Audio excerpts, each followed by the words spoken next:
Die Studentin machte sich auf den Weg zur Universität, kehrte jedoch nie zurück. Als die Polizei in den Fall eingriff, stießen die Ermittler schnell auf erschreckende Hinweise. Doch das war erst der Anfang.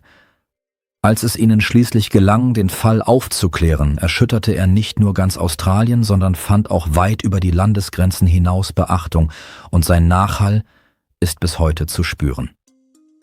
Sophie Colombert wurde im Jahr 1993 in einem kleinen französischen Dorf namens Saint-Jean-Mont-Denis geboren. Es war ein ruhiger und malerischer Ort in den Alpen, wo Sophie mit ihren Eltern und 2 älteren Brüdern lebte. Schon seit ihrer Kindheit begeisterte sich das Mädchen für Musik und spielte im Ensemble ihres Dorfes. Außerdem träumte sie davon, die Welt zu sehen.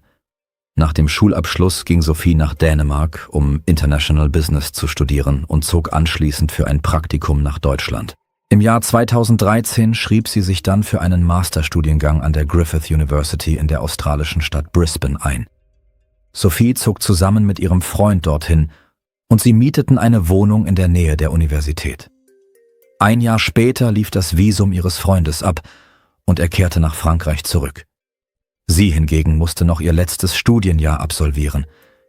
Zunächst überlegte sie, gemeinsam mit ihm Australien zu verlassen, entschied sich aber schließlich dafür, zu bleiben und ihr Studium zu beenden. Neben dem Studium jobbte Sophie in mehreren Jobs, um ihre Lebenshaltungskosten zu decken. Sie arbeitete in einem Café, gab Französisch Nachhilfe und putzte. Da all das nicht ausreichte, um eine eigene Wohnung zu mieten, zog sie zu ihren Freunden von der Universität, die sich gemeinsam eine Wohnung teilten.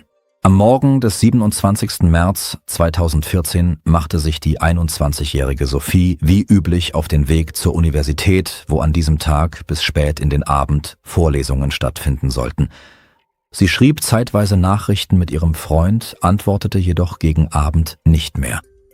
Am nächsten Morgen meldete sie sich immer noch nicht und er begann sich ernsthaft Sorgen zu machen. Nach erfolglosen Versuchen, sie telefonisch zu erreichen, besuchte der junge Mann die Seite der Polizei von Brisbane in den sozialen Netzwerken und stieß sofort auf einen aktuellen Beitrag. Darin hatten die Polizeibeamten Fotos von mehreren Damenschmuckstücken veröffentlicht und die Öffentlichkeit um Mithilfe bei der Identifizierung der Besitzerin gebeten. Sobald der junge Mann diese Fotos sah, erkannte er den Schmuck sofort. Er gehörte Sophie. Er kontaktierte umgehend die Polizei von Brisbane und berichtete ihnen davon, woraufhin diese ihm mitteilten, was genau passiert war. Am frühen Morgen hatte sich ein obdachloser Mann an die Polizei gewandt, der in einem örtlichen Park unweit von Sophies Wohnung lebte. Er erzählte, dass er auf einer der Bänke eine schlafende Person bemerkt habe, die mit Zeitungen zugedeckt gewesen sei. Als er näher kam, sah er, dass es sich um eine junge Frau handelte und versuchte sie zu wecken, doch sie reagierte überhaupt nicht. Dann bemerkte der Mann Blut in ihrem Haar und versuchte, ihren Puls zu fühlen, doch es war keiner zu spüren. Als ihm klar wurde, dass die junge Frau tot war, verständigte er sofort die Polizei. Diese bestätigte den Tod der jungen Frau und übergab ihre Leiche den Gerichtsmedizinern. Diese stellten an ihrem Kopf eine schwere Verletzung fest, die letztlich die Todesursache war. Außerdem wies ihr Körper zahlreiche Schürfwunden auf und die junge Frau war zudem missbraucht worden. Aufgrund all dieser Informationen kamen die Polizeibeamten zu dem Schluss, dass sie nur wenige Meter von dieser Bank entfernt angegriffen und anschließend dorthin geschleppt worden war. Offenbar legte der Täter sie nach der Tat auf die Bank und bedeckte sie mit Zeitungen, damit die Leiche nicht zu schnell Aufmerksamkeit erregte. Dieser Park war ein beliebter Treffpunkt für Obdachlose. Daher waren Menschen, die auf den Bänken schliefen, dort ein alltäglicher Anblick. Wenn der Täter genau darauf gesetzt hatte, dann hatte er damit offenbar Recht behalten. Nach Ansicht der Gerichtsmediziner ereignete sich der Überfall am vergangenen Abend. Der Tod trat jedoch erst einige Stunden später ein. Somit lag das Opfer mindestens bis spät in die Nacht auf dieser Bank, bevor es an den erlittenen Verletzungen starb. Und hätte jemand einen Krankenwagen gerufen, hätten die Ärzte eine Chance gehabt, sie zu retten. Es gingen jedoch keine Anrufe bei der Polizei oder beim Rettungsdienst ein. Offenbar hielten die Menschen das Opfer tatsächlich für einen schlafenden Obdachlosen. Nachdem die Polizeibeamten Sophies Freund ein Foto von ihr geschickt hatten und sich endgültig davon überzeugt hatten, dass es sich bei der Verstorbenen um sie handelte, nahmen die Ermittler die Untersuchungen auf. Eine der ersten Aufgaben war die Suche nach der Kleidung, und den persönlichen Gegenständen des Opfers, da sie nichts bei sich hatte außer ihrem Schmuck. Bei der Durchsuchung des Parks und der nahegelegenen Mülltonnen konnten sie jedoch nichts davon finden. Sie begannen außerdem eine Chronologie der Ereignisse des vergangenen Tages zu erstellen, um Sophies Weg nachzuverfolgen. Als sie die Aufzeichnung einer Überwachungskamera erhielten, die sich in der Nähe ihrer Wohnung befand, sahen sie, wie die junge Frau an jenem Morgen das Haus verließ und in den Bus zur Universität stieg. Dort verbrachte sie fast den ganzen Tag und machte sich gegen 20:30 Uhr auf den Heimweg. Zu diesem Zeitpunkt hatte es draußen angefangen zu regnen und ein Kommilitone bot ihr an, sie nach Hause zu fahren. Sophie lehnte dies jedoch ab und sagte, sie wolle den Bus nehmen. Anhand der Aufzeichnungen der Überwachungskameras an den Haltestellen konnten die Ermittler sehen, wie sie in den Bus stieg und an ihrer Haltestelle ausstieg. Von dort aus musste Sophie zu Fuß bis zur Brücke über den Fluss gehen, direkt hinter der sich ihr Haus befand. Um auf diese Brücke zu gelangen, musste sie ein kurzes Stück durch eben jenen Park gehen, in dem später ihre Leiche gefunden wurde. Da nach der Bushaltestelle keine weiteren verwertbaren Kameraaufnahmen gefunden werden konnten, wandte sich die Polizei an die Öffentlichkeit, um mögliche Zeugen zu finden. Aufgrund des starken Regens waren dort jedoch fast keine Menschen unterwegs, was es dem Täter zusätzlich ermöglichte, das Opfer mitten in dem winzigen Park anzugreifen und unbemerkt zu bleiben. Die Ermittler baten die Öffentlichkeit zudem, sich zu melden, falls jemand auf Sophies Kleidung oder persönliche Gegenstände stoßen sollte. Sie hatte ihr Handy, ein Tablet, einen Regenschirm und eine Handtasche bei sich. Da sie nichts davon im Park fanden, wandten sich die Polizeibeamten an Taucher, die daraufhin begannen, den Fluss abzusuchen. Bald gelang es ihnen, etwa 1 Kilometer flussabwärts vom Park entfernt, einen Regenschirm zu finden. Die Ermittler konnten jedoch nicht mit 100%iger Sicherheit feststellen, dass er tatsächlich Sophie gehörte. Die Nachricht von diesem Mord erregte aus mehreren Gründen große Aufmerksamkeit bei den Einwohnern der Stadt. Erstens räumte die Polizei ein, dass der Mörder möglicherweise erneut jemanden angreifen könnte. Zweitens war Sophie die 4. ausländische Studentin, die in den vergangenen Monaten in Brisbane ermordet worden war. Obwohl all diese Fälle nicht miteinander in Verbindung standen und die Täter der früheren Morde festgenommen worden waren, begann die Öffentlichkeit in den Geschehnissen ein beängstigendes Muster zu erkennen. Unterdessen suchten die Ermittler weiter nach Aufnahmen der Überwachungskameras in der Nähe des Parks und sichteten Dutzende Stunden Videomaterial. Das ging so lange weiter, bis sie einen Mann bemerkten, der sowohl vor als auch nach dem vermuteten Tatzeitpunkt, der anhand von Sophies Bewegungen auf den Überwachungsaufnahmen nahezu auf die Minute genau rekonstruiert worden war, am Park vorbeigegangen war. Die Ermittler interessierte nicht nur die Tatsache, dass er wiederholt in der Nähe des Parks auftauchte, sondern auch, dass dieser Mann sich nicht bei der Polizei gemeldet hatte, obwohl zahlreiche Personen, die sich in der Gegend aufgehalten hatten, kontaktiert worden waren.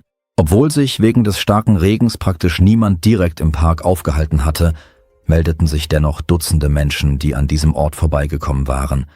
Doch dieser Mann war nicht unter ihnen. Die Polizeibeamten versuchten, seine Bewegungen nachzuverfolgen und sahen mit Hilfe von Überwachungskameras, dass der Mann in die U-Bahn in der Nähe des Parks eingestiegen war und einige Stationen gefahren war. Doch dann verlor sich seine Spur. Sie vermuteten, dass der Mann sich in Richtung des Bahnhofs nahe des Flughafens begeben haben könnte, um von dort aus die Stadt zu verlassen. Die Ermittler kehrten in den Park zurück, um die Obdachlosen zu befragen, die dort den Großteil ihrer Zeit verbrachten, in der Hoffnung, dass einer von ihnen diesen Mann erkennen könnte. Bald gelang es ihnen, einen Zeugen zu finden, der erzählte, dass er am Abend des Mordes mit diesem Mann Alkohol getrunken hatte. Seinen Angaben zufolge hieß der Mann Ben und wohnte in einer Obdachlosenunterkunft, die sich einige Kilometer vom Park entfernt auf der anderen Seite des Flusses befand. Das Hostel hatte keinen besonders guten Ruf, da dort viele ehemalige Straftäter untergebracht waren, die kürzlich aus dem Gefängnis entlassen worden waren und keine eigene Wohnung hatten. Die Polizeibeamten begaben sich dorthin und zeigten den Mitarbeitern ein Foto dieses Mannes. Diese erkannten ihn sofort und bestätigten, dass er tatsächlich in ihrem Hostel gewohnt hatte. Bei diesem Mann handelte es sich um den 25-jährigen Benjamin Milorad. Die Mitarbeiter gaben außerdem an, ihn seit jenem Abend, an dem Sophie ermordet wurde, nicht mehr gesehen zu haben. Ihren Aussagen zufolge war Benjamin einfach verschwunden und hatte fast all seine Sachen zurückgelassen, als hätte er es sehr eilig gehabt. All dies weckte durchaus begründete Verdachtsmomente, weshalb sich die Polizei auf die Suche nach Benjamin konzentrierte. 8 Tage nach dem Mord veröffentlichten sie Informationen über ihn und baten die Öffentlichkeit, Hinweise zu seinem aktuellen Aufenthaltsort zu geben. Die Polizei erfuhr zudem, dass der Mann eine ziemlich schwere kriminelle Vergangenheit hatte. Im Jahr 2012 wurde er aus dem Gefängnis entlassen, wo er eine Strafe wegen Körperverletzung verbüßt hatte, wurde jedoch kurz darauf wegen Verstoßes gegen die Bewährungsauflagen erneut festgenommen, woraufhin er 2013 endgültig auf freien Fuß kam.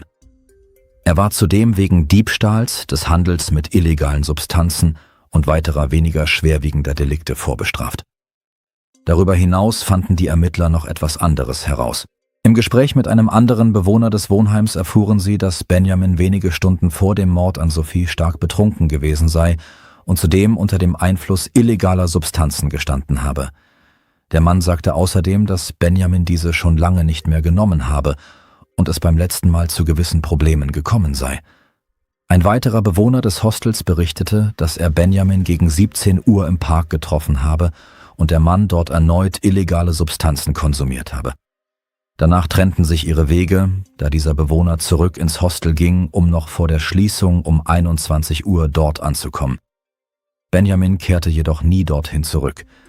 Dieser Mann sagte allerdings, er habe Benjamin gegen 23 Uhr erneut vor dem Gebäude gesehen, also bereits nach dem Mord.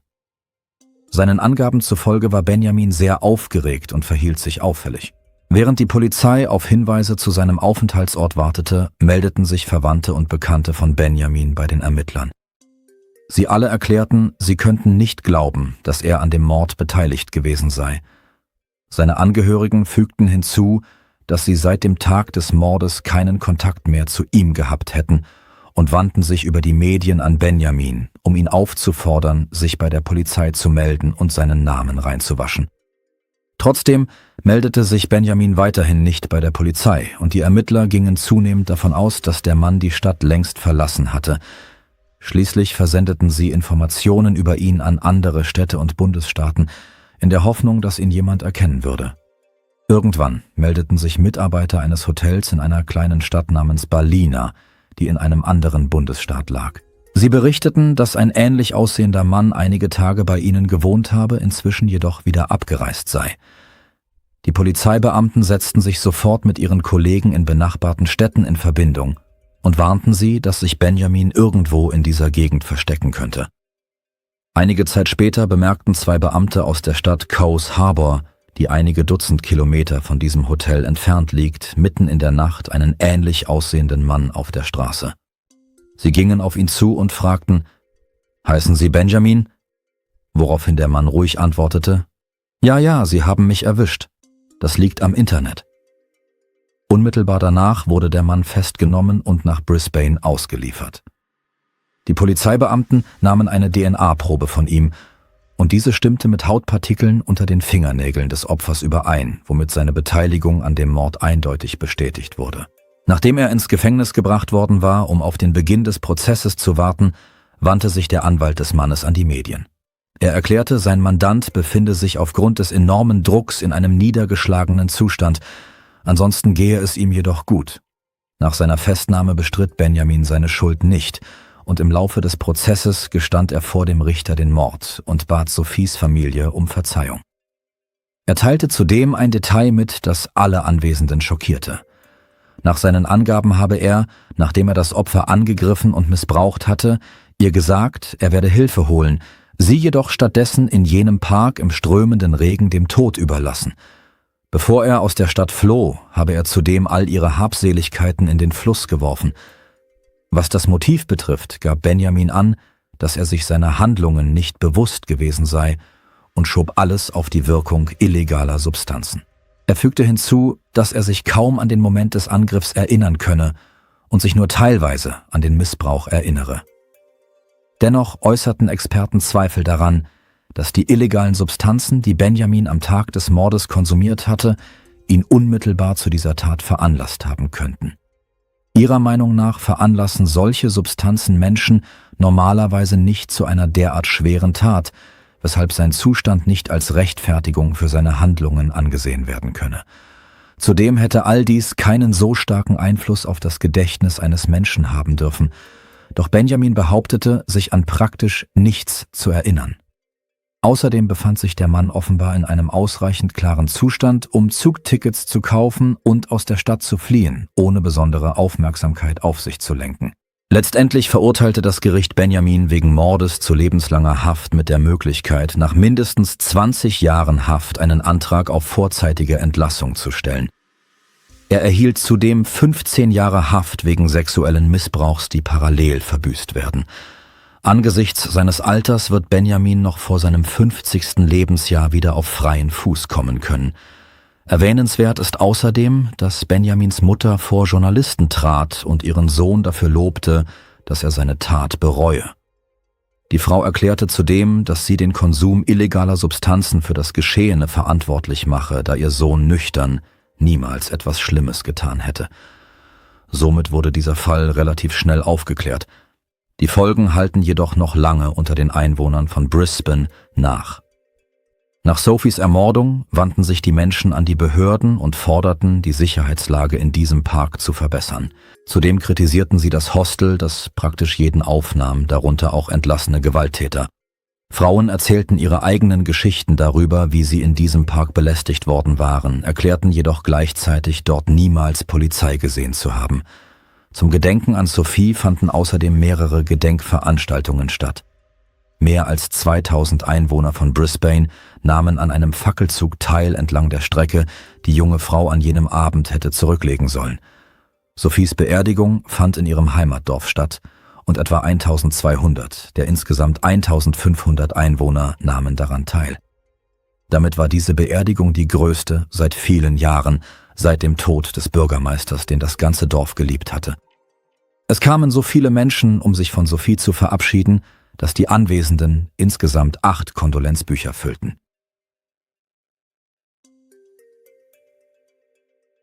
Danke fürs Zuschauen und passen Sie auf sich auf.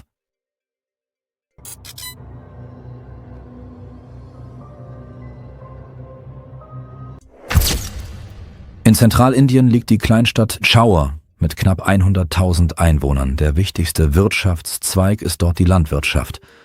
Es überrascht daher nicht, dass diese bescheidene Kleinstadt ziemlich isoliert von ihren großen Nachbarstädten wirkt.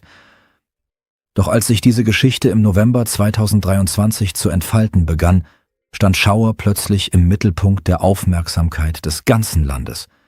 Und das aus den traurigsten Gründen. Alles begann mit einem Anruf eines besorgten Vaters bei der Polizei. Einige Tage zuvor hatten die Behörden bereits eine Meldung erhalten, dass in bewaldeten Gebieten unweit der Stadt menschliche Überreste gefunden worden seien. Nach einer Überprüfung bestätigte sich diese Information. Auf dem Waldboden wurden menschliche Überreste entdeckt. Sie waren stark verwest, was darauf hindeutete, dass die Person bereits seit langer Zeit tot war. Doch dieser Waldabschnitt war bei den Einheimischen ein beliebter Ort für Spaziergänge. Warum wurden die Überreste also erst jetzt gefunden und wem gehörten sie? Leider kommt so etwas in Indien recht häufig vor. Man findet Leichenteile ohne Namen und ohne Identität und die Fälle geraten schnell in Vergessenheit. Dennoch war der entscheidende Auslöser für weitere Ermittlungen der Anruf des Vaters, der verzweifelt berichtete, dass er seit mehr als 6 Monaten nichts mehr von seiner Tochter gehört habe und sich nun ernsthaft Sorgen um ihr Schicksal mache. Zunächst hatte ihn das nicht sonderlich beunruhigt, da er sich in den vergangenen Monaten mit seiner Tochter zerstritten hatte, doch als er versuchte, sie zu erreichen und keine Antwort erhielt, wuchs seine Sorge. Als zusätzliche Vorsichtsmaßnahme kontaktierte er ihre Freunde, um zu erfahren, wie es ihr ging.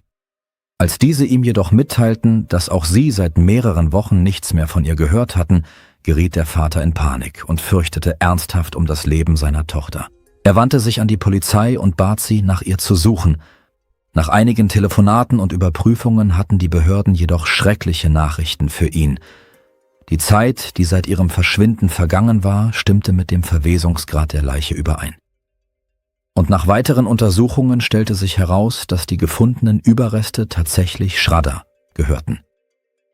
Shraddha Walkar wurde 1995 in der Stadt Vasai im Bundesstaat Maharashtra im Westen Indiens geboren. Ihre Familie bestand aus ihrer Mutter und einem Bruder, deren Namen nicht veröffentlicht wurden, sowie ihrem Vater, Vikas Valkar. In ihrer Kindheit war ihre Familie zunächst intakt, doch die Eltern trennten sich schließlich und Shraddha blieb bei ihrem Vater. Glücklicherweise besaß Vikas ein eigenes Unternehmen im Bereich Elektronikdienstleistungen, was es Shraddha ermöglichte, ohne finanzielle Probleme aufzuwachsen. Sie hatte eine vergleichsweise stabile Kindheit. Sie besuchte eine Schule mit Schwerpunkt auf hinduistischen Lehren. Nach dem Schulabschluss schrieb sich Shraddha am Vartak College ein, wo sie begann, Massenmedien zu studieren. Dieser Weg war jedoch nur von kurzer Dauer. Nach einem Jahr brach sie das Studium ab und beschloss, eine Festanstellung zu suchen. Schließlich fand Shraddha eine Stelle in einem Callcenter, die ihr ein stabiles Einkommen sicherte. Genau dort lernte sie ihren späteren Freund Aftab Poonawala kennen. Interessanterweise belegte Aftab denselben Studiengang wie Shraddha, allerdings an einem anderen College in Mumbai. Im Gegensatz zu ihr schloss er sein Studium ab und begann anschließend ebenfalls in einem Callcenter zu arbeiten. Obwohl sie denselben Studienbereich hatten und sogar am selben Ort arbeiteten, lernten sie sich nicht persönlich kennen, sondern über eine Dating-App. Aftab und Shraddha lernten sich über die App Bumble kennen. Diese App war ursprünglich als Plattform gedacht, um neue Bekanntschaften zu schließen, entwickelte sich später jedoch vor allem zu einer beliebten Dating-Plattform. Schließlich teilten die Entwickler sie in zwei Bereiche auf: Bumble und Bumble Friends. Aftab Poonawala war ein 28-jähriger Mann, der ebenfalls im selben Callcenter arbeitete wie Shraddha. Er wurde in Mumbai als Sohn seiner Mutter Munira und seines Vaters Amin Poonawala geboren. Bevor er Shraddha kennenlernte, lebte Aftab mit seinem Bruder zusammen. Bekannte erinnerten sich später daran, dass die Brüder sich häufig stritten, wie es in vielen Familien vorkommt. Nach seinem College-Abschluss zog Aftab etwa ein Jahr vor seiner Begegnung mit Shraddha nach Delhi. Zu dieser Zeit begann er, auf Instagram an Popularität zu gewinnen, allerdings nicht aus den Gründen, die man vielleicht erwarten würde. Aftab war ein professioneller Koch, der seine Leidenschaft für Essen ins Internet trug und einen Account namens Hungry Crow gründete.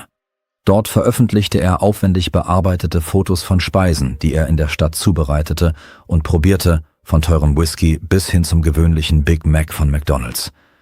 Instagram wurde schnell zu seinem wichtigsten Kanal und zum Zeitpunkt der Tragödie hatte er etwa 27.000 Follower. Aftab positionierte sich als Food Stylist und seine Arbeiten wirkten äußerst professionell und appetitlich. Zwischen den Food-Fotos fanden sich auch einige Aufnahmen von ihm selbst. Doch trotz seiner Popularität in den sozialen Medien war das Einkommen daraus unbeständig, weshalb Aftab weiterhin in einem Callcenter arbeitete, wo er Shraddha kennenlernte. Kurz nach ihrem Kennenlernen über die App Bumble im Jahr 2018 begannen sie, sich zu treffen. Ihre Beziehung entwickelte sich sehr schnell. Bereits nach wenigen Monaten, gegen Ende des ersten gemeinsamen Jahres, schmiedeten sie Pläne für ein gemeinsames Leben, was verständlicherweise zu Konflikten zwischen Shraddha und ihrer Familie führte, insbesondere mit ihrem Vater Vikas. Während ihre Mutter und ihr Bruder vor allem besorgt waren, dass sie sich zu schnell auf einen Mann einließ, den sie kaum kannte, störte ihren Vater vor allem, dass die beiden unterschiedlichen Religionen angehörten. Shraddha stammte aus einer hinduistischen Familie, während Aftab den Islam praktizierte. Vikas warf Aftab sogar vor, er versuche, Shraddha zu manipulieren und sie zum Islam zu bekehren. Dennoch entschloss sich Shraddha dazu, mit ihm zusammenzuziehen. Daraufhin erklärte ihr Vater, die Familie habe sich von ihr losgesagt. Vollständig brach er den Kontakt jedoch nie ab, sondern schuf bewusst Distanz, um sie zu bestrafen. Diese Handlungen spiegelten vor allem seine eigene verzerrte Sichtweise auf die Situation wider. Gleichzeitig fiel jedoch auch immer mehr Freunden von Shraddha auf, dass mit der Beziehung etwas nicht stimmte. Nach dem Zusammenzug schien ihre Beziehung zunächst gefestigt zu sein, doch dieser Eindruck hielt nur kurze Zeit an.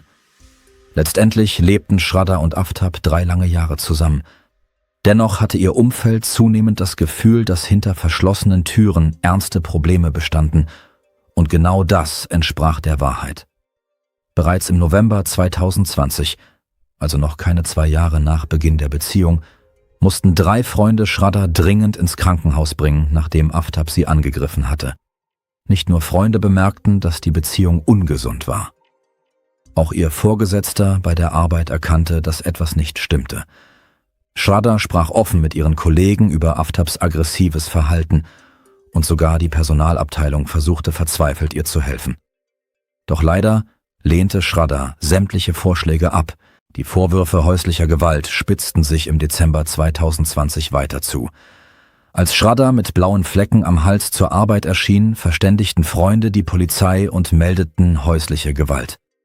Leider führte dies zu keinen rechtlichen Konsequenzen, was in Indien bei solchen Fällen häufig vorkommt. Ohne ernsthafte Eingriffe oder Veränderungen setzte sich ihre Beziehung fort. Obwohl Shraddha weiterhin versuchte, vieles zu verbergen, war für die Menschen in ihrem Umfeld offensichtlich, dass sie litt. Einige Jahre später, im Jahr 2022, versuchten sie erneut, ihre Beziehung zu retten und planten eine Reise nach Nordindien, um Zeit miteinander zu verbringen. Doch wie zu erwarten, brachte auch dieser Versuch keine Verbesserung. Den Großteil der Zeit verbrachten sie mit Streitigkeiten. Besonders deutlich wurde dies im Mai 2022, als sie einen Freund von Aftab namens Badri besuchten. Seinen Angaben zufolge blieben sie etwa 10 Tage bei ihm zu Hause, doch anstatt sich zu erholen oder eine schöne Zeit zu verbringen, stritt sich das Paar beinahe ununterbrochen.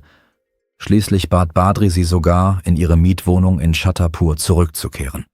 Zu diesem Zeitpunkt waren beide bereits arbeitslos, was die Spannungen in ihrem ohnehin belasteten Leben zusätzlich verstärkte. Freunde und ehemalige Kollegen hatten zuvor immer wieder versucht, Shraddha zu helfen, doch mit der Zeit wurde deutlich, dass sie sich nicht eingestehen wollte, dass die Beziehung längst zerstört und höchstwahrscheinlich nicht mehr zu retten war. Nach Jahren erfolgloser Versuche verliefen sämtliche Bemühungen schließlich im Sande.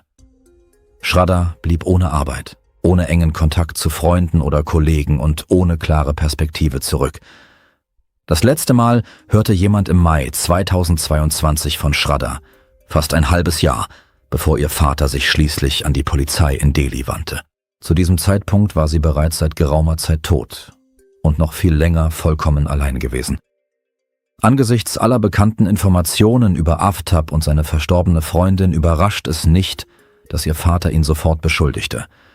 Die Ermittler erfuhren schnell von der ungesunden Beziehung und als Shraddhas Freunde von ihrem Verschwinden erfuhren, hielten sie keine Informationen zurück. Das lenkte die Aufmerksamkeit der Ermittler unmittelbar auf Aftab. Sie fanden ihn schnell und luden ihn zur Vernehmung vor. Aftab zeigte sich äußerst ausweichend und kooperierte kaum mit der Polizei. Er weigerte sich, Aussagen über Shraddha zu machen. Infolgedessen wurde er zur weiteren Befragung festgenommen. Gleichzeitig durchsuchten die Ermittler seine Wohnung, beschlagnahmten seine Geräte und sammelten Zeugenaussagen, um weitere Informationen zu erhalten. Die Ermittler stellten fest, dass die letzten Transaktionen auf Shraddhas Bankkonto 2 Überweisungen in Höhe von insgesamt 54.000 Rupien umfassten. Das entsprach ungefähr 500 bis $600.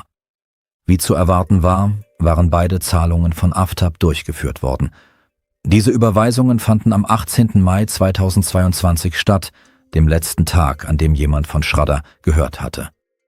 Nach diesen Transaktionen wurde festgestellt, dass Shraddha noch auf Instagram aktiv gewesen war und Ende Mai mehrere Nachrichten an Freunde verschickt hatte. Doch schon bald verstummte ihr Telefon vollständig, was für sie äußerst ungewöhnlich war. Die Polizei begann Aftab verstärkt zu verdächtigen, insbesondere weil er Geld von der spurlos verschwundenen jungen Frau erhalten hatte. Darüber hinaus zweifelten die Ermittler daran, dass die letzten Nachrichten tatsächlich von Shraddha selbst verschickt worden waren. Wie so oft gelangten Details dieses schrecklichen Falls schnell an die Medien, wodurch der Druck auf die Polizei weiter zunahm.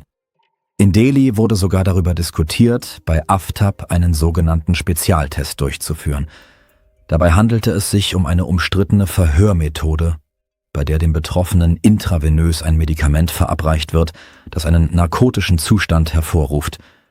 Dadurch sinkt der Widerstand der Person und sie wird anfälliger für Druck sowie für die Preisgabe von Informationen. Vereinfacht gesagt wird dabei versucht, Aussagen in einem bewusstseinsveränderten Zustand zu erhalten. Natürlich war Aftab nicht bereit, einer solchen Methode freiwillig zuzustimmen und begann deshalb nach anderen Möglichkeiten zu suchen. Wahrscheinlich erkannte er inzwischen selbst, dass seine Chancen, ohne Konsequenzen aus der Situation herauszukommen, äußerst gering waren. Nach und nach begann er daher, sich den Ermittlern zu öffnen. Und was er ihnen erzählte, schockierte selbst erfahrene Beamte. Wie bereits bekannt war, war die Beziehung zwischen ihm und Schrader längst dysfunktional und zerrüttet gewesen. Mehrfach hatten sie versucht, ihre Beziehung zu retten, doch das Geld wurde immer knapper, da beide arbeitslos waren. Dadurch nahmen die Spannungen in ihrem Alltag weiter zu. Am 18. Mai 2022 eskalierte die Situation schließlich vollständig. Es kam zu einem Streit wegen alltäglicher Lebensmittel. In den folgenden Wochen versuchten nur wenige Menschen, Schrader zu erreichen, doch niemand bekam eine Antwort. Einige bemerkten noch eine Zeit lang Aktivitäten auf ihren sozialen Netzwerken, doch auch diese verschwanden bald. Währenddessen unternahm Aftab regelmäßig nächtliche Fahrten in die Wälder, häufig gegen 2 Uhr morgens, wo er Tüten mit ihren Überresten entsorgte und versuchte, sämtliche Spuren seiner ehemaligen Freundin zu beseitigen. Auffälligere Überreste, darunter zerkleinerte Knochen, verstreute er an verschiedenen Orten, während er Schraders Kopf in einen Teich außerhalb der Stadt warf. Diese grausamen Details wurden erst im Jahr 2023 bekannt, als Ermittler den Teich trockenlegten und dort nur noch Fragmente eines Schädels fanden. Aftabs Geständnis wurde schließlich zum entscheidenden Beweis, um die gefundenen Überreste eindeutig Schrader zuzuordnen. Aftab gab zu, dass seine Handlungen ein bewusster Versuch gewesen seien, Schrader vollständig verschwinden zu lassen. Nachdem er sie getötet hatte, habe er jedoch zunächst nicht gewusst, was er mit ihrer Leiche tun sollte. Seinen Aussagen zufolge war ihm bewusst, dass er schnell handeln musste, um den Verwesungsprozess zu verlangsamen. Dennoch verschob er alles zunächst auf den nächsten Tag. In der Zwischenzeit überwies er 50.000 Rupien von ihrem Bankkonto auf sein eigenes Konto, ein Vorgang, der später zu einem der wichtigsten Beweise für das Tatmotiv wurde. Am folgenden Tag begab sich Aftab zur Merauli Road in Chhatarpur, wo er in einem örtlichen Geschäft Müllsäcke, eine Säge und weitere Werkzeuge kaufte. Ausgerechnet beim Verpacken dieser Gegenstände schnitt sich Aftab versehentlich in die Hand und musste einen Nachbarn, der als örtlicher Arzt arbeitete, um Hilfe bitten. Die Aussagen dieses Arztes bestätigten später Aftabs Darstellung, ebenso wie die gerichtsmedizinische Untersuchung der Verletzung. Nach dem Kauf dieser Gegenstände bestellte Aftab bei einem örtlichen Händler einen Kühlschrank und bezahlte ihn mit dem Geld, das er von Schraders Bankkonto abgehoben hatte. Zu seinem Glück konnte der Verkäufer den Kühlschrank noch am selben Tag liefern, wodurch sich der Verwesungsprozess verlangsamte. Wie er später selbst zugab, war dies alles, was er brauchte, um die Überreste seiner Freundin zu beseitigen. Und genau hier beginnen die grausamsten Details dieses Falls. Das Ausmaß, in dem Aftab Schraders Körper zerstückelte, ist nur schwer zu begreifen. Aftab war ein professioneller Koch und kannte sich hervorragend mit der Verarbeitung von Lebensmitteln, insbesondere Fleisch, aus. Nachdem er Schraders Leiche ins Badezimmer gebracht hatte, begann er, den Körper zu zerstückeln. Dabei nutzte er sein Wissen, um die Körperteile möglichst effizient und sauber voneinander zu trennen. Er entfernte Fleisch von den Knochen, verbrannte schwerer zu beseitigende Teile und zermahlte Überreste anschließend zu feinem Pulver. Dieser grausame Prozess dauerte mehrere Tage. Am Ende waren Schraders Überreste kaum noch zu identifizieren. Er verteilte sie auf mehrere Plastiktüten und bewahrte sie in dem Kühlschrank auf, den er kurz zuvor gekauft hatte. Anschließend bestellte Aftab über eine App Bleichmittel, Müllsäcke, Seife, Handschuhe und weitere Reinigungsmittel, um den blutigen Tatort zu säubern. Seinen Angaben zufolge begann der Streit, weil Schrader ihn angeblich beleidigt habe. Das erscheint jedoch zweifelhaft, denn Freunde beschrieben sie stets als höfliche und freundliche junge Frau. Die Wahrheit werden wir vermutlich niemals vollständig erfahren. Eines steht jedoch fest: Nichts hätte rechtfertigen können, dass die Situation in körperliche Gewalt eskalierte. Genau das geschah jedoch. Laut Aftab sei Schrader irgendwann aggressiv geworden, obwohl er körperlich deutlich überlegen war und die Situation jederzeit hätte verlassen oder Hilfe holen können. Stattdessen entschied er sich, Gewalt anzuwenden. Er stieß sie zu Boden, drückte auf ihren Brustkorb und würgte sie. Aufgrund von Aftabs Teilgeständnis, der physischen Beweise aus der Wohnung, der in den Wäldern und umliegenden Gebieten gefundenen Körperteile sowie zahlreicher digitaler Spuren wurde deutlich, dass die Beweislage gegen Aftab erdrückend war. Nach seiner Festnahme im November 2022 verliefen die Gerichtsverfahren nur schleppend. Aftab legte immer wieder Berufung ein, um eine möglichst milde Strafe zu erreichen und den Prozess hinauszuzögern. Im Mai 2024 wurden die Anklagen gegen ihn offiziell bestätigt, nachdem eine ergänzende Anklageschrift eingereicht worden war. Dieses Dokument enthielt weitere 3000 digitale und forensische Beweise, darunter Standortdaten von Aftabs und Schradders Telefonen im Zeitraum vor ihrem Tod und seiner Festnahme. Sämtliche Daten stimmten mit den Aussagen überein, die Aftab zu seiner Schuld gemacht hatte. Aufgrund der vergleichsweise lockeren Informationskontrolle der Behörden in Indien gelangten viele Beweise regelmäßig an die Medien, wodurch das öffentliche Interesse an dem Fall über lange Zeit hinweg bestehen blieb. Noch immer richtet sich ein großer Teil der Aufmerksamkeit auf Aftab, während viele Menschen auf das endgültige Urteil warten. Dieser Fall machte zugleich ein tiefgreifendes gesellschaftliches Problem in Indien sichtbar. Insbesondere den Umgang mit Gewalt gegen Frauen und sogenannten Frauenmorden. Shraddha fühlte sich in ihrer Beziehung zu Aftab gefangen. Nachdem sie sich gegen den Willen ihrer Familie für ihn entschieden hatte, war sie von vielen Angehörigen isoliert worden. Sie hatte ihr Vertrauen und ihre Liebe in ihn gesetzt, doch am Ende behandelte er sie wie einen Gegenstand, den man entsorgen konnte. Während der Gerichtsverhandlungen sagten zahlreiche Zeugen gegen Aftab aus und berichteten von seinem Verhalten gegenüber Shraddha, darunter Freunde, Familienangehörige und ehemalige Kollegen. Einer der belastendsten Beweise stammte jedoch direkt von Shraddha selbst. Es stellte sich heraus, dass sie während der gesamten Beziehung therapeutische Unterstützung erhalten hatte. Als der Therapeut vor Gericht aussagte, legte er eine Audioaufnahme vor, auf der Shraddha erklärte, sie könne ihren Freund nicht verlassen, weil sie überzeugt sei, dass er sie finden und töten würde. Praktisch nichts deutet auf Aftabs Unschuld hin, doch der Fall Shraddha Walkar ist bis heute nicht vollständig abgeschlossen. Deshalb befindet sich Aftab weiterhin in einem Hochsicherheitsgefängnis. Offensichtlich hat dieser Fall in Indien enorme Aufmerksamkeit erregt und Aftab gilt sowohl in Freiheit als auch im Gefängnis als einer der meistgehassten Männer des Landes. Während seiner Haft war er mehrfach Gefahren ausgesetzt, sowohl innerhalb des Gefängnisses als auch bei Verlegungen zwischen Haftanstalten.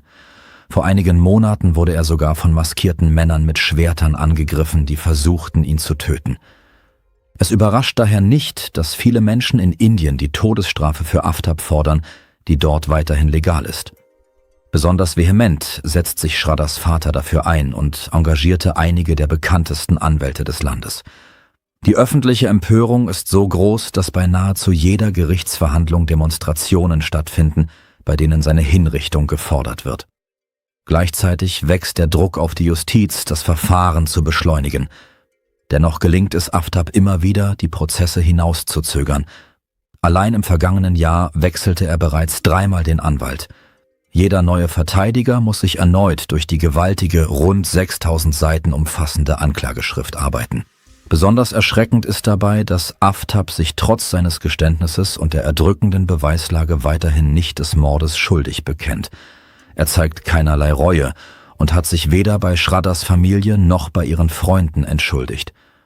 Stattdessen wirkt es, als fühle er sich in seiner Gefängniszelle vergleichsweise sicher, während er die Ermittlungsakten studiert und Sonderbehandlungen fordert, darunter frisches Flaschenwasser, neue Kleidung und mehr Zeit außerhalb seiner Zelle. Sämtliche Forderungen wurden jedoch abgelehnt. Es scheint zudem, als habe sich bei ihm im Gefängnis eine starke Paranoia entwickelt, möglicherweise ausgelöst durch den enormen Hass der Öffentlichkeit. Aftab fürchtet offenbar, sein Essen oder Wasser könnten vergiftet werden. Niemand besucht ihn im Gefängnis. Abgesehen von einem einzigen Telefonat mit seinem Vater hatte er seit Beginn seiner Haft kaum Kontakt zur Außenwelt. Sein Leben ist inzwischen vollkommen isoliert geworden. Offenbar erkannte er erst, was er verloren hatte, nachdem er selbst alles zerstört hatte. Freunde und Angehörige beschrieben Shraddha als lebensfrohe, offene und großzügige junge Frau. Sie galt als offen, freundlich und großzügig. Tragischerweise schenkte sie ihre Liebe einem Mann, er sie jahrelang misshandelte und schließlich tötete. Viele hoffen heute, dass ihr Mörder eines Tages die Strafe erhält, die er verdient, sei es lebenslange Haft oder die Todesstrafe.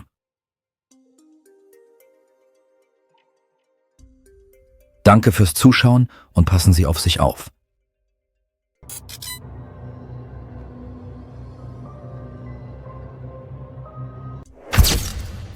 Ein junges Paar machte sich auf den Weg zu einem Rendezvous in einen Park außerhalb der Stadt. Was jedoch danach geschah, glich fast 1:1 einer beliebten Handlung aus Horrorfilmen. 4 Jahrzehnte lang gelang es den Ermittlern nicht, diesen Fall aufzuklären. Und als sie schließlich die lang ersehnten Antworten erhielten, erwartete sie eine letzte, unerwartete Wendung. Liana Gay Addank wurde am 21. November 1960 in der amerikanischen Stadt Eugene im Bundesstaat Oregon geboren. Sie wuchs in einer großen Familie auf. Sie hatte viele Geschwister sowie Cousins und Cousinen. Alle standen einander sehr nahe. Liana interessierte sich für Sport und Musik, aber am meisten liebte sie das Reiten. Jedes Wochenende ritt das Mädchen zusammen mit einer Freundin auf Pferden durch die Umgebung ihrer Stadt. Das war ihre größte Leidenschaft. Liana besuchte die örtliche Highschool und als sie 16 Jahre alt war, lernte sie dort einen Jungen namens Eric Goldstrand kennen. Sie waren gleichaltrig und kurz nach ihrer Begegnung begann das Paar sich zu treffen. Eric spielte in der Schulfußballmannschaft und hatte viele Freunde, die seine grenzenlose positive Art schätzten. Er und Liana fanden schnell zueinander und in den folgenden Monaten entwickelte sich ihre Beziehung rasant. Auch die Verwandten von Eric und Liana bemerkten, dass sie glücklich waren und hervorragend zueinander passten. Anfang Juni 1977 beendeten sie das Schuljahr und vor ihnen lagen die Sommerferien. Da es jedoch bereits warm und sonnig war, wollten weder Eric noch Liana im Unterricht sitzen. Am Donnerstag, dem 9. Juni, beschlossen sie, einen Teil des Unterrichts zu schwänzen und in einen Park außerhalb der Stadt zu fahren. Dieser lag mitten im Wald, war jedoch mit Camping- und Picknickplätzen ausgestattet. Eric und Liana wollten etwas zu essen mitnehmen und außerdem im Fluss angeln. Sie erzählten ihren Eltern von ihren Plänen und fuhren am Nachmittag mit dem Auto des Jungen in den Park. Sie sollten gegen Abend zurück sein, doch die Zeit verging und das Paar war immer noch nicht da. Gegen 22 Uhr begannen ihre Angehörigen sich ernsthaft Sorgen zu machen. Erics Eltern wussten, dass sein Pickup in letzter Zeit Probleme gemacht hatte und das Auto jederzeit stehen bleiben konnte. Er hatte sogar erwähnt, dass seine Eltern ihn suchen müssten, falls er nicht nach Hause zurückkehren sollte, weil das wahrscheinlich bedeuten würde, dass sein Pickup eine Panne hatte. Gegen 10:30 taten sie genau das. Die Eltern des Jungen stiegen in ihr Auto und fuhren in Richtung Park. Sie rechneten damit, seinen Pickup irgendwo am Straßenrand zu sehen, doch auf dem ganzen Weg fiel er ihnen nicht ins Auge. Erst als die Eltern auf den Parkplatz des Parks neben dem Picknickplatz fuhren, sahen sie, dass Erics Auto immer noch dort geparkt war. Da es fast Mitternacht war, kam ihnen das sehr seltsam vor. Die Eltern konnten nicht glauben, dass Eric oder Liana so lange im Park geblieben waren. Der Parkplatz lag praktisch mitten im Wald und es gab dort buchstäblich keine Beleuchtung, sodass die Eltern in Panik gerieten. Das Auto war verschlossen und durch die Scheiben sahen die Eltern, dass Erics Brieftasche sowie seine Oberbekleidung im Innenraum lagen. Sie begannen, ihn bei seinem Namen zu rufen, doch als Antwort kam nur Stille. Da sie sich wegen der undurchdringlichen Dunkelheit auch nicht weit vom Auto entfernen konnten, beschlossen die Eltern, zum nächsten Telefon zu fahren und die Polizei um Hilfe zu bitten. Die örtliche Polizeidienststelle schickte mehrere Beamte dorthin und deren erster Gedanke war, dass Eric und Liana sich möglicherweise zu Fuß im Wald verirrt haben könnten. Außerdem gab es in der Nähe des Wagens keine Spuren eines Kampfes und nichts deutete darauf hin, dass das Paar Opfer eines Überfalls geworden sein könnte. Erics Eltern weigerten sich jedoch strikt zu glauben, dass ihr Sohn sich verlaufen hatte. Er ging seit seiner Kindheit in diesen Wald und kannte ihn sehr gut. Die Beamten begannen, das Gelände in der Nähe des Parkplatzes mit Taschenlampen abzusuchen, doch deren Licht reichte kaum aus, um in der stockdunklen Waldnacht überhaupt etwas zu erkennen. Doch schon bald gelang es ihnen, etwas Seltsames neben einem Picknicktisch zu entdecken, etwa 30 Meter vom Parkplatz entfernt. Als sie näher kamen, stellten die Polizisten fest, dass es sich um eine menschliche Leiche handelte. Die Beamten sahen, dass es sich um Liana handelte. Sie war völlig unbekleidet und unweit der Leiche lag ihr Badeanzug. Die Polizisten bemerkten außerdem mehrere Schusswunden an ihrem Körper. was endgültig bestätigte, dass es sich um einen Mord handelte und nicht um einen anderen Todesfall wie etwa einen Unfall. Die Beamten riefen Verstärkung herbei und setzten die Durchsuchung des Geländes in der Umgebung fort. Von Eric fehlte jedoch jede Spur. Aufgrund der undurchdringlichen Dunkelheit beschlossen sie, die Suche vorübergehend einzustellen, da die Taschenlampen keine ausreichend gründliche Untersuchung des Geländes ermöglichten und die Beamten leicht etwas Wichtiges hätten übersehen können. Außerdem befürchteten sie, mögliche Spuren zu zerstören, weshalb beschlossen wurde, die Suche nach dem Jungen bei Tagesanbruch wieder aufzunehmen. In der Zwischenzeit wurde Lianas Leiche den Gerichtsmedizinern übergeben, die bestätigten, dass die Todesursache 3 Schussverletzungen aus einer Pistole des Kalibers 22 waren. Darüber hinaus stellten sie Anzeichen von Misshandlung fest und sicherten eine biologische Probe des Täters. Doch in jenen Jahren gab es noch keine DNA-Analyse, weshalb dieser Beweis den Ermittlern nicht helfen konnte, den Täter zu identifizieren. Sobald es dämmerte, begannen die Polizisten mit der Suche nach Eric. Sie schlossen nicht aus, dass der junge Mann in direktem Zusammenhang mit dem Mord stehen könnte, doch schon bald erledigte sich diese Theorie von selbst. Als einer der Polizisten in ein Gebüsch 8 Meter vom Fundort von Liana entfernt blickte, entdeckte er Erics Leiche. Die Gerichtsmediziner stellten fest, dass er an 2 Schussverletzungen gestorben war, wobei diese Schüsse im Gegensatz zu denen auf Liana aus deutlich größerer Entfernung abgegeben worden waren. Aufgrund all dieser Erkenntnisse entwickelten die Ermittler ihre eigene Version des Geschehens. Ihrer Meinung nach war Liana das eigentliche Ziel des Täters. Angesichts der sexuellen Nötigung gingen die Gerichtsmediziner davon aus, dass das Mädchen möglicherweise zuerst getötet worden war. Möglicherweise war Eric zum Baden an den Fluss gegangen, der etwas abseits des Parkplatzes lag, während Liana dort zurückblieb. In diesem Moment wurde sie vom Täter angegriffen, woraufhin Eric zurückkehrte und der Mörder ihn aus einer Entfernung von etwa 10 Metern erschoss. Somit hatten es die Ermittler mit einem Doppelmord zu tun und von den ersten Stunden der Ermittlungen an setzten sie alle Kräfte darauf an, den Täter zu finden. Bereits nach der Entdeckung der ersten Leiche errichteten die Polizisten Straßensperren auf allen Wegen, die aus dem Wald führten, in der Hoffnung, den Täter auf frischer Tat oder zumindest auf der Flucht zu fassen. Doch dies blieb erfolglos. Sie begannen zudem, andere Fälle zu untersuchen, bei denen Waffen desselben Kalibers verwendet worden waren. Parallel dazu überprüften die Polizisten Personen mit krimineller Vergangenheit, die theoretisch hinter diesem Mord stehen könnten. Die Ermittlungen wurden durch die Tatsache erschwert, dass die Ermittler praktisch keine Spuren hatten. Den Kriminaltechnikern gelang es jedoch, irgendwo am Tatort einen fremden Fingerabdruck zu finden. Die Polizisten verglichen ihn mit allen Personen, die sie als Verdächtige in Betracht zogen, doch es gab keine Übereinstimmungen. Sie führten auch Verhöre unter Einsatz eines Lügendetektors durch, doch auch das brachte sie der Aufklärung nicht näher. Der Mord an Eric und Liana wurde zu einem der wichtigsten Nachrichtenthemen in der Stadt, weshalb die Polizei eine große Anzahl von Anrufen mit Hinweisen erhielt. Sie überprüften jeden einzelnen sorgfältig, gerieten jedoch immer wieder in eine Sackgasse. Irgendwann rief ein Mann an, der eine recht interessante Geschichte erzählte. Er berichtete, dass er am Tag des Mordes in der Nähe jenes Flusses gewesen sei, unweit dessen die Leichen der Opfer gefunden worden waren, allerdings auf der anderen Seite des Ufers. Der Zeuge war dort zusammen mit einem Freund unterwegs und sie suchten nach einem geeigneten Ort zum Angeln. Irgendwann bemerkten die Männer am anderen Ufer ein Paar, das laut Beschreibung auf Eric und Liana passte.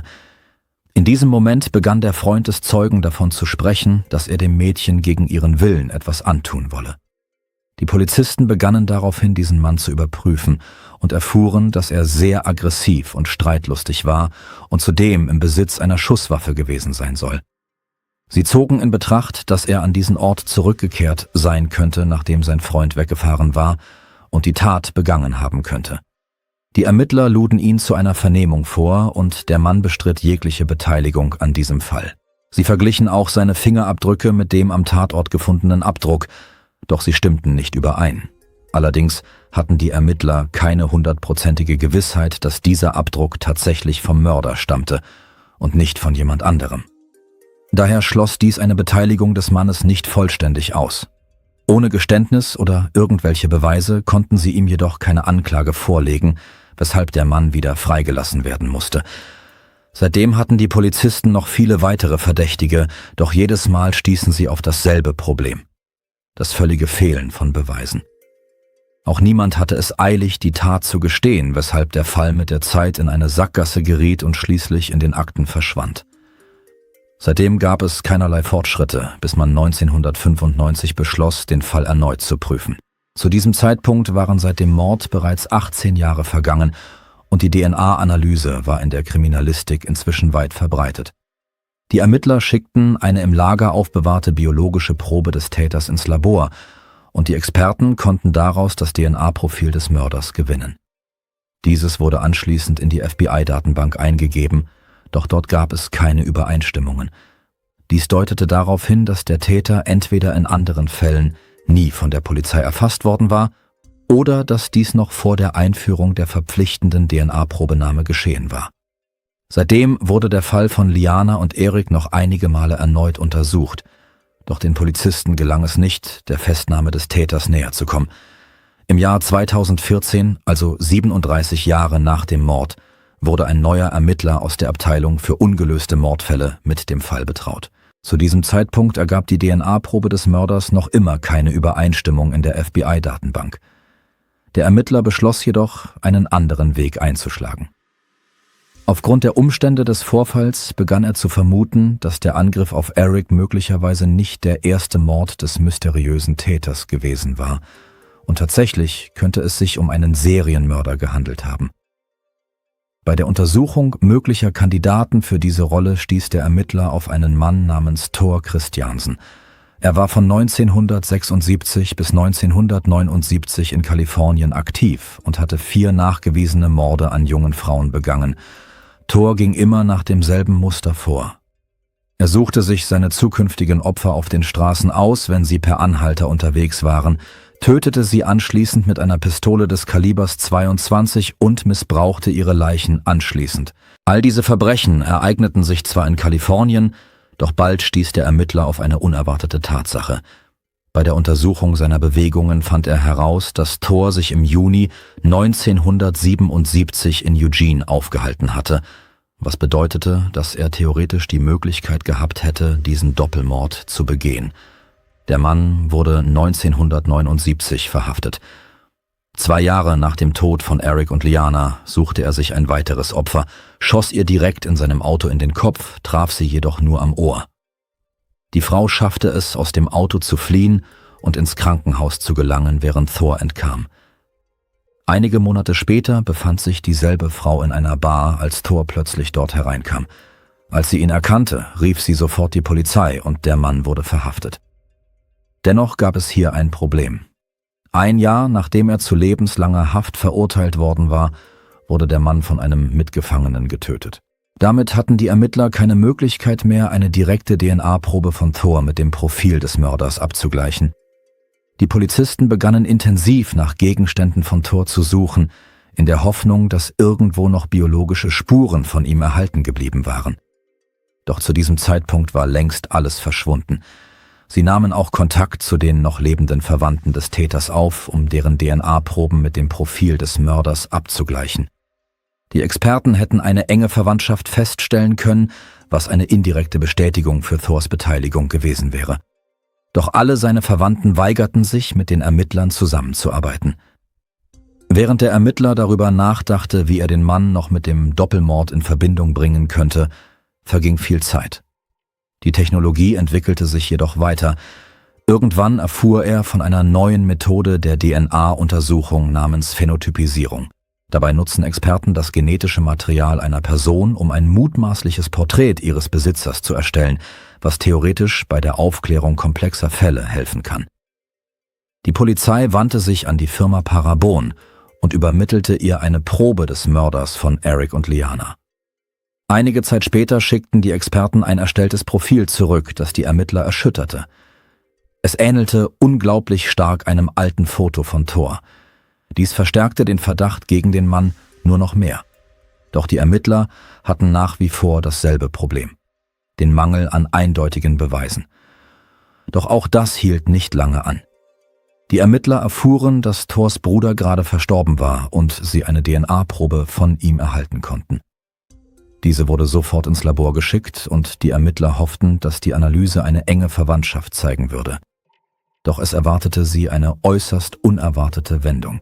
Es stellte sich heraus, dass der Mörder von Eric und Liana nicht mit Thors Bruder verwandt war, was bedeutete, dass auch Thor selbst nicht ihr Mörder sein konnte. Für die Ermittler war diese Nachricht eine große Enttäuschung. Zu diesem Zeitpunkt waren sie sich bereits fast sicher gewesen, dass er hinter dem Mord an Eric und Liana steckte. Doch nun standen sie wieder mit leeren Händen da. In den folgenden Jahren kam die Ermittlung nicht vom Fleck. Das ging so weiter bis ins Jahr 2020, als der leitende Ermittler von einer neuen Methode der DNA-Analyse namens genetische Genealogie erfuhr. Kurz gesagt, ermöglicht diese Methode die Suche nach Verwandten eines unbekannten DNA-Trägers in öffentlich zugänglichen genetischen Datenbanken, wodurch die Identität dieser Person festgestellt werden kann. Die Ermittler übergaben die Probe des Mörders an das Unternehmen Parabon und dieses machte sich an die Arbeit. Einige Monate später stießen sie auf eine bestimmte Familie, die zum Zeitpunkt des Mordes in der Umgebung von Eugene gelebt hatte. Dort gab es 3 Brüder mit dem Nachnamen Schroy. Und nach allen Kriterien wie Alter, Wohnort und ähnlichen Faktoren hätte durchaus einer von ihnen der Mörder sein können. Sobald der Ermittler diese Informationen erhielt, beschloss er, vorsichtig vorzugehen und heimlich DNA-Proben von jedem von ihnen zu beschaffen. Zunächst konzentrierten sich die Polizisten auf den mittleren Bruder, da er im Gegensatz zu den beiden anderen noch in der Nähe wohnte. Verdeckte Ermittler begannen, ihn zu observieren und warteten auf eine Gelegenheit, einen Gegenstand zu beschaffen, auf dem sich biologische Spuren des Mannes befinden könnten. Bald sahen die Polizisten, wie er eine Zigarettenkippe aus dem Auto warf. Sie hoben sie auf und schickten sie ins Labor. Die Experten führten eine DNA-Analyse durch, doch die Probe des Mannes stimmte nicht mit der des Mörders überein. Dennoch war offensichtlich, dass dieser Mann ein sehr naher Verwandter des Täters war, weshalb sich die Ermittler auf die beiden verbleibenden Brüder konzentrierten. Der ältere hieß Ronald, der jüngere Daniel. Zu diesem Zeitpunkt lebten sie in Arizona im selben Haus. Die Ermittler begannen, Informationen über die Vergangenheit der Männer zu sammeln und fanden schnell heraus, dass Daniel zum Zeitpunkt des Mordes an Eric und Liana beim Militär gedient hatte und daher keine Möglichkeit gehabt haben konnte, diese Tat zu begehen. Somit war der ältere Bruder Ronald der wahrscheinlichste Täter und die Polizei musste seine DNA-Probe beschaffen. Hier tauchte jedoch ein ernstes Problem auf. Er und sein Bruder lebten in einer bewachten Wohnanlage in einem Vorort von Phoenix, in die man ohne Ausweis nicht hineinfahren durfte. Da die Polizisten planten, verdeckt zu arbeiten, um den Mann nicht zu verschrecken, konnten sie nicht einfach eine Observation direkt vor seinem Haus durchführen? Daher blieb ihnen nichts anderes übrig, als in der Nähe des Eingangstores seiner Wohnanlage auf ihn zu warten. Allerdings fuhr er so gut wie nirgendwo hin. Zu diesem Zeitpunkt war er 66 Jahre alt und verbrachte die meiste Zeit zu Hause. Dabei erfuhren die Ermittler etwas Interessantes. Ronald hatte eine beeindruckende kriminelle Vergangenheit, unter anderem wegen Körperverletzung und sexueller Nötigung. Alles deutete darauf hin, dass er der Mörder sein musste. Doch die Ermittler konnten einfach keine DNA-Probe von ihm beschaffen, ohne dass der Mann davon erfuhr. Da begann der leitende Ermittler darüber nachzudenken, wie sie einen Beschluss zur Zwangsentnahme einer DNA-Probe erwirken könnten. Da es keine direkten Beweise gegen den Mann gab, war es äußerst schwierig, eine solche Entscheidung durchzusetzen, doch sie hatten keine anderen Optionen. Doch während der Ermittler darüber nachdachte, geschah etwas Unerwartetes. Am 24. Februar 2021 erhielt er einen Anruf mit der Nachricht, dass Ronald tot in seiner Wohnung aufgefunden worden war. Es stellte sich heraus, dass er sich mit seinem jüngeren Bruder gestritten hatte und daraufhin in ein anderes Zimmer gegangen war. Wenige Sekunden später hörte Daniel einen Schuss. Für die Ermittler im Fall von Eric und Liana war dieses Ereignis ein schwerer Schlag. 43 Jahre nach dem Verbrechen waren sie der Festnahme des Täters endlich sehr nahe gekommen. Zu einer Verhaftung kam es jedoch nicht. Nun hatte die Polizei allerdings die Möglichkeit, eine DNA-Analyse zu beantragen, und die Experten bestätigten schließlich das, woran praktisch niemand mehr gezweifelt hatte. Ronalds DNA stimmte vollständig mit den biologischen Spuren vom Tatort überein. Nun, da die Polizei endlich den Beweis für die Beteiligung des Mannes an dem Mord hatte, begannen die Ermittler, Ronalds Vergangenheit genauer unter die Lupe zu nehmen. Sie sprachen mit seinem jüngeren Bruder, der sich in echtem Schock befand, als er von den Ergebnissen der DNA-Analyse hörte. Der Mann erzählte, dass Ronald schon immer sehr aufbrausend und aggressiv gewesen sei, ständig in Schlägereien verwickelt war und insgesamt alles andere als ein ausgeglichener Mensch gewesen sei. Der Bruder konnte sich jedoch nicht vorstellen, dass Ronald einen Doppelmord begangen hatte. Daniel erzählte außerdem etwas Interessantes. Seinen Worten zufolge schauten er und Ronald oft Krimiserien im Fernsehen, meist über alte Verbrechen, die erst nach vielen Jahren aufgeklärt worden waren. An einem dieser Tage ging es im Fernsehen um die Suche nach Mördern mit Hilfe öffentlich zugänglicher genetischer Datenbanken. Daniel sagte ganz beiläufig, dass er nichts dagegen hätte, seine eigene Probe dort hochzuladen, um vielleicht entfernte Verwandte zu finden. Als Ronald das hörte, sprang er plötzlich auf und begann seinen Bruder anzuschreien. Er sagte, das sei eine dumme Idee und er solle so etwas auf keinen Fall tun. Damals verstand Daniel nicht, warum sein Bruder so emotional reagierte. Doch nach dem Besuch der Kriminalbeamten wurde ihm der Grund für diese Angst klar. Dabei hatten beide Brüder keine Ahnung gehabt, dass die Polizei ihnen bereits auf der Spur war und dass Ronalds Festnahme nur noch eine Frage der Zeit gewesen wäre, sobald ein Richter die Entnahme seiner DNA genehmigt hätte. Somit stand sein Tod in keinerlei Zusammenhang mit den Ermittlungen. Aufgrund der Erzählungen seines jüngeren Bruders konnte Ronald jedoch offenbar ahnen, dass die moderne DNA-Technologie es der Polizei früher oder später ermöglichen würde, seine Beteiligung an dem Verbrechen aufzudecken. In diesem Fall könnte der Mann sein ganzes Leben lang in Angst gelebt haben, weil er wusste, dass seine Verhaftung irgendwann unausweichlich sein würde. Bei den Angehörigen von Eric und Liana löste all dies gemischte Gefühle aus. Einerseits empfanden sie Erleichterung darüber, dass der Schuldige an ihrem Tod endlich identifiziert worden war.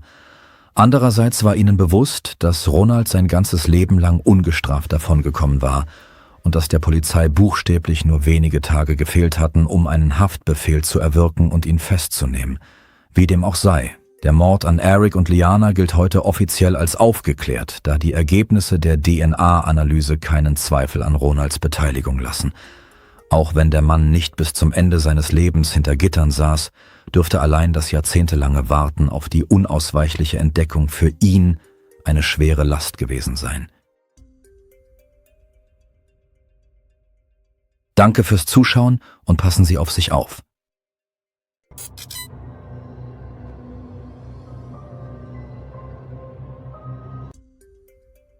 Im Januar 2017 planten John Connor und Ginny McGowan einen Familienurlaub mit ihren Kindern Abby und Austin in Mexiko und entschieden sich für das Hotel Paraíso del Mar im beliebten Urlaubsort Playa del Carmen. John und Ginny saßen in der Hotellobby. Eine warme Brise und herrliches Wetter ermöglichten es ihnen, sich vom kalten und nassen Winter in Wisconsin zu erholen, aus dem sie angereist waren. Das Paar unterhielt sich darüber, was sie zum Abendessen essen sollten und wie schön es doch sei, dass sie sich in der nächsten Zeit nicht um das Kochen und andere alltägliche Dinge kümmern müssten. Das 5-Sterne-Resort mit All-Inclusive-Angebot bot eine Vielzahl von Restaurants. Von mexikanischer Küche bis hin zu brasilianischem Barbecue sowie eine Sportbar, verschiedene Buffets und Strandgrills. John und Ginny beschlossen abzuwarten und ihre Kinder, Abby und Austin, zu fragen, was sie essen wollten. Es war 19 Uhr, die Kinder sollten jeden Moment in der Lobby eintreffen. Die Familie Connor war vor ein paar Stunden in diesem Hotel angekommen und hatte sich schnell in 2 Zimmern eingerichtet. Die 20-jährige Abby Connor und ihr älterer Bruder Austin Connor bezogen ein Zimmer im Erdgeschoss, ihre Mutter und ihr Stiefvater eines im 1. Stock. Abby und Austin beschlossen, den Hotelpool zu besuchen. Sie saßen auf Stühlen an der Bar direkt am Beckenrand und feierten das Ende ihrer Abschlussprüfungen mit ein paar Gläsern Tequila. Austin hatte noch ein Semester bis zum Abschluss seines Studiums vor sich und Abby hatte gerade das erste Semester ihres ersten Studienjahres an der University of Wisconsin-Whitewater hinter sich gebracht. Sie dachte über eine Zukunft in der Wirtschaft nach, vielleicht mit Schwerpunkt Personalwesen. Ginny und John gesellten sich kurz nach einem kurzen Strandspaziergang zu den Kindern. Ginny bestellte einen gefrorenen Erdbeerdrink und sie entspannten sich am Pool, während sie ihre Kinder beobachteten. Bitte merken Sie sich diesen Punkt. Bruder und Schwester waren geübte Schwimmer. Beide waren am Pewaukee Lake aufgewachsen. Sie verbrachten viel Zeit im und am Wasser. Nun war es Zeit, zum Abendessen zurückzukehren. Es war etwa 17:30 Uhr. John und Ginny beschlossen, auf ihr Zimmer zu gehen, um sich für das Abendessen umzuziehen. Die Eltern hatten vereinbart, die Kinder um 19 Uhr in der Lobby zu treffen. Die Familie hatte dies im Voraus besprochen und alles verlief nach Plan. Während John und Ginny warteten, lief laute Musik. Sie erinnern sich nicht genau daran, was gespielt wurde. Nur daran, dass es laut war und nur ein paar Leute mitten in der Lobby tanzten. Es vergingen 15 Minuten des Wartens, dann eine halbe Stunde. Der Zeitunterschied zwischen Wisconsin und Playa del Carmen betrug eine Stunde. Möglicherweise waren die Kinder verwirrt. Ihre Handys hatten keinen Empfang, also ging Ginny, die Mutter, zur Rezeption und bat das Hotelpersonal, im Zimmer der Kinder anzurufen. Die Mitarbeiterin am Schalter wirkte etwas ratlos. Sie ging los, um den Manager zu suchen, und als sie zurückkam, erwartete Austins und Abbys Eltern eine schreckliche Nachricht. Die Hotelmitarbeiterin teilte ihnen mit, dass ihre Kinder im Krankenhaus seien. Beide waren bewusstlos direkt im Pool gefunden worden, mit dem Gesicht nach unten. Das Krankenhaus Riviera Maya ist ein kleines medizinisches Zentrum, das etwa 22 Meilen vom Hotel entfernt liegt. Es ist nicht die größte Notaufnahme in Playa del Carmen, aber sie war die nächstgelegene zu der Resortgruppe im nördlichen Teil des Strandes, zu der auch das Paraíso del Mar gehörte, in dem die McGowans untergebracht waren. Als die Eltern, John und Ginny, im Krankenhaus ankamen, hatte man Austin bereits Beruhigungsmittel verabreicht. Die Ärzte teilten mit, dass sich der Zustand des Jungen stabilisiert habe. Austin hatte eine große Beule auf der Stirn, so groß wie ein Golfball, und er hatte eine schwere Gehirnerschütterung erlitten. Aber glücklicherweise war er bei Bewusstsein, und es würde ihm wieder gut gehen. Abbys Aussichten waren hingegen nicht so gut. Sie wurde künstlich beatmet. Sie zeigte keine Reflexe auf Licht, Berührung und Schmerz. Abby fiel ins Koma. In den medizinischen Berichten sollte später von einem anoxischen Schädel-Hirntrauma und einem Hirnödem die Rede sein, sowie von einem starken Sauerstoffmangel im Gehirn und einer Entzündung desselben. Die Ärzte vor Ort bereiteten den Transport von Abby in ein Krankenhaus in Cancun vor. Von dort wurde sie per Flugzeug zum Broward Medical Center in Fort Lauderdale, Florida, gebracht. Nach mehrtägigen Untersuchungen bestätigten die Ärzte in den USA die Diagnose der Ärzte in Mexiko. Ihr Gehirn war vollständig abgestorben. Vor ein paar Jahren, im Jahr 2015, als Abby gerade ihren Führerschein gemacht hatte, erklärte sie ihrer Familie und ihren Angehörigen, dass sie nach ihrem Tod ihre Organe an Bedürftige spenden wolle. Ein paar Tage nach der Tragödie, im Jahr 2017, beschloss ihre Familie, die lebenserhaltenden Maßnahmen abzuschalten. Nach der Tragödie versuchten die McGowans natürlich zu verstehen, was geschehen war. Denn es waren nicht einmal 2 Stunden in dem Resort vergangen, das scheinbar sicher und ruhig wirkte, als ihre Kinder in eine schreckliche Situation gerieten und sie daraufhin ihre Tochter verloren.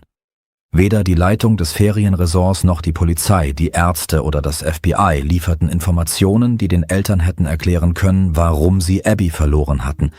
Möglicherweise handelte es sich um einen Unfalltod durch Ertrinken. So hieß es in der Sterbeurkunde der jungen Frau, doch die McGowans wiesen diese Version zurück. Konnten sich Abby und Austin wirklich 1 Stunde vor dem Treffen mit den Eltern so sehr betrinken, dass Abby bis zur Brust im Wasser versank, ohne dass das Personal oder die Touristen etwas bemerkten? Sind wirklich alle so schnell verschwunden? Wo waren die Zeugen? Das Letzte, woran sich Austin erinnert, ist ein Gespräch mit einem ihm unbekannten Paar in der Bar. Um sie herum war auch eine Gruppe junger Männer, die Saltos in den Pool machten und tranken. Als sie ihn und Abby einluden, sich der Gruppe anzuschließen und Schnäpse zu trinken, willigten sie ein. Und das war alles. Es war so etwas wie ein Jägerbomb, eine Portion Jägermeister, normalerweise gemischt mit Bier oder Red Bull. Aber ich bin mir nicht sicher, sagte Austin. Seine nächste Erinnerung ist das Aufwachen im Krankenwagen. Ich habe 5 Jahre lang studiert und früher schon öfter ordentlich Alkohol getrunken, sagte er, Austin berichtete, dass weder er noch Abby im Flugzeug oder in Mexiko irgendwelche Beruhigungsmittel oder andere Tabletten eingenommen hätten. Bei einer Größe von 1,87 Meter und einem Gewicht von 72 Kilogramm könne er sich nicht vorstellen, dass er so betrunken gewesen sei. Jedenfalls habe er sich nicht so gefühlt.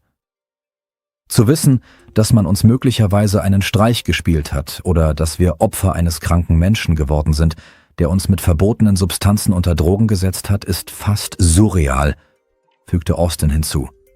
Die toxikologischen Berichte der Klinik in Playa del Carmen zeigen, dass sein Blutalkoholspiegel bei 0,26% lag, also etwa 2,6 Promille. Bei Abby lag der Wert bei 0,25%, also etwa 2,5 Promille. Ein Blutalkoholspiegel von 0,25 Promille und mehr kann starke Schläfrigkeit, Verwirrtheit, Erbrechen, undeutliche Sprache, Verlust des Gleichgewichts und der motorischen Fähigkeiten bis hin zur Unfähigkeit zu stehen oder zu gehen sowie Bewusstlosigkeit verursachen. Bei einem Gewicht von 58 Kilogramm hätte Abby etwa 7 Gläser pro Stunde trinken müssen, um einen so hohen Wert zu erreichen.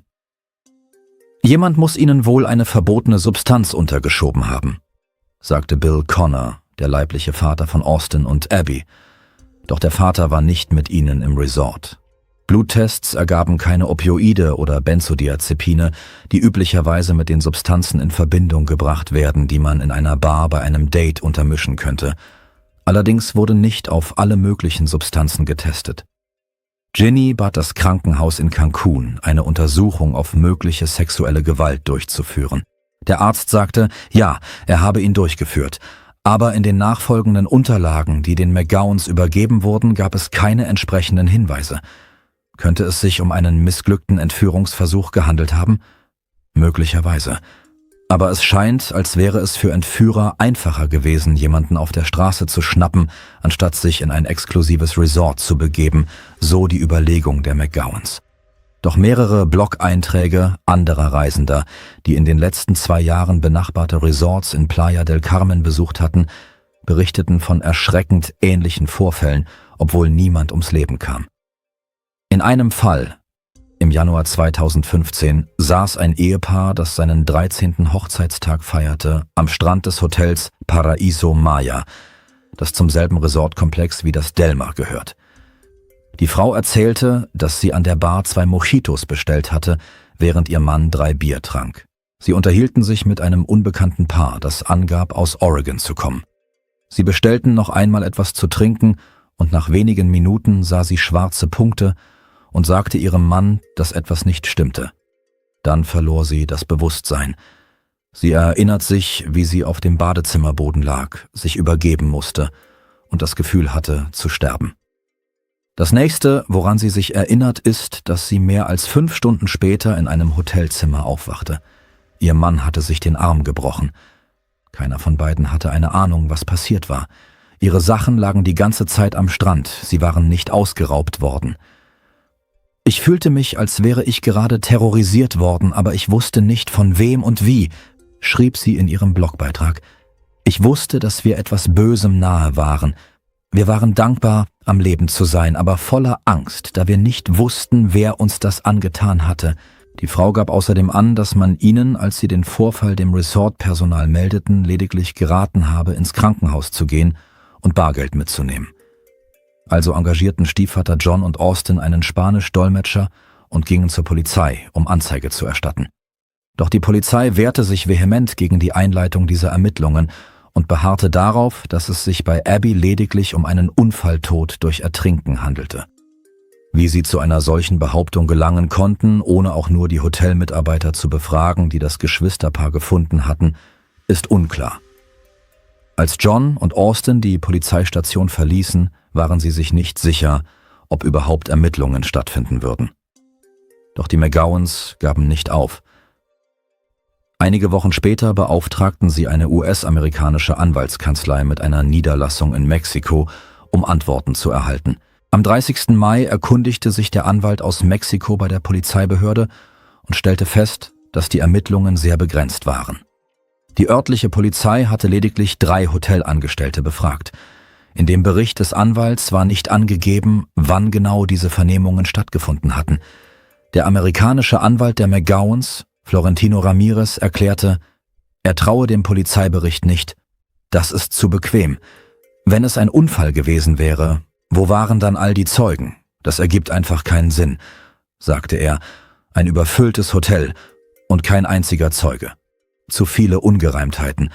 Der Anwalt vermutete, dass es zu einer Schlägerei gekommen sein könnte, möglicherweise mit einem anderen Gast oder einem Hotelmitarbeiter, an den sich Austin nicht erinnern kann.